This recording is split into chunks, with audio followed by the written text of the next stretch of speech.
கனகா அவங்க பெட்ல மனோஜ உட்கார வச்சு மேக்கப் போட்டு விடுறாங்க. மனோஜோட முடிக்கு குடுமி போட்டு விடுறாங்க. போட்டு விட்டுட்டு மனோஜுக்கு லிப்ஸ்டிக்க போட்டு விட்டு பாக்குறாங்க கனகா. அவங்களுக்கு மனோஜ ரொம்ப பிடிச்சு போயிருது. மனோஜ் வீட்டுக்கு வர்றதுக்கு முன்னாடி அவரோட மேக்கப் எல்லாம் அழிச்சிட்டு வீட்டுக்கு வர்றாரு. முத்து மனோஜ பார்த்து சொல்றாரு, என்னடா இன்னைக்கு டிஃப்ரெண்டா வந்திருக்க? ரவி சொல்றாரு, மனோஜ் இந்த கெட்டப்பு உனக்கு பிரமாதமா இருக்குடா. விஜயா கேக்குறாங்க, ஏன்டா மனோஜ் இந்த மாதிரி வந்திருக்க? முத்து சொல்றாரு, என்னடா மனோஜ் சின்ன பிள்ளை மாதிரி குடுமி போட்டுட்டு வந்திருக்க?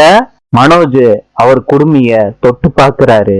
வீட்டுல உள்ள எல்லாரும் மனோஜ பார்த்து சிரிக்கிறாங்க.